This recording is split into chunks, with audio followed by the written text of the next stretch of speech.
knowledge you taught yourself that like kind of changed how you view your investments, you know what I'm saying? The world's kind of the financial, the economic shit. Like what was the first piece of knowledge you learned that was like, yeah, I get it. Probably how to tie a tie. I forgot now because it's been a long time.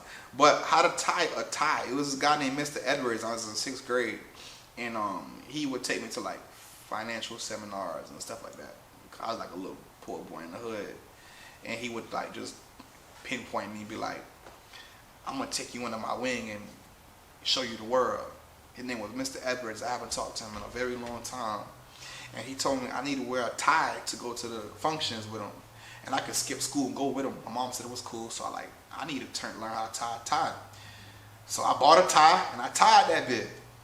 And I understood that you have to look apart to be in certain places. Like you can't go in certain places looking like a ragamuffin, like a hoodlum, like a ghetto person. You feel me? Yeah. Because first impression is everything.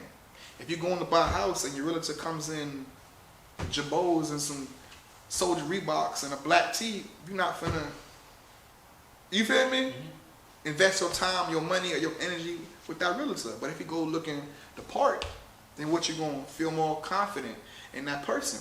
It's common sense. So appearance is everything. Black community overvalues the physical dollar. They overvalue cash. Like, do you feel overvalue? Like they depend on just a dollar bill more so than credit, more so than, you know what I'm saying? Shit, yeah, like but we taught that though. We're taught, like, we're not taught credit, obviously. You feel me? That's why we don't ever have shit for real. So yeah, we, like me, like at a young age, but I remember counting a whole lot of money and not having any knowledge of credit. Like a whole lot of money, because when it be to tell me like, oh, you need to get your credit up, or credit, like I've been knew about credit. High school, you feel me? Like I specifically got a Metro PCF phone because I didn't want to get a T-Mobile or a Sprint with a credit card. I wanted to pay my cash, you know, and be up out of there. But I've been knew about it, but we're not taught that. We're taught buy it cash, buy it cash, buy it cash, because that's the way that looks cool. But it's not always about what looks cool. So, you know, like, if we understood what credit is and the financial freedom that it can give us, then we would value that more, but we don't know because we're not taught. So it's like, whose fault is that, you know? If you advise to give an inside track on what credit is, what would it be?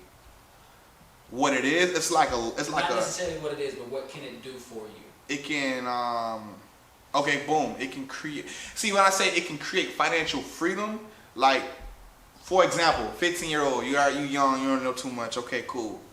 Say I want to buy a pair of Forces, right? You know, Forces just went up, it's $100 or not 90 because of inflation. Right. Google it. So say I want to buy a pair of Forces, right? And it's $100, right? But I don't have the $100. I can swipe my credit card and get the Forces. And I have to pay that back until 31 days. But if I know I get paid in 2 weeks, 3 weeks, I'm gonna get some Christmas money or some money in the streets, some birthday money, and I know I'm gonna get it in 3 weeks or 2 weeks or 4 weeks or 5 or 6 weeks, I can get those Jordans or those Forces or whatever the case is. Because my credit allowed me to purchase the shoes. You feel what I'm saying? So it's like a mini loan. Because how many times have you, or you know, whoever be like, damn, I would have got those, but I don't got the money right now. You don't have to have the money right now. Because your credit is good, you can get it right now and pay it back later. You feel me? So 15 years old, that's the way you can kind of like, okay, that's lit.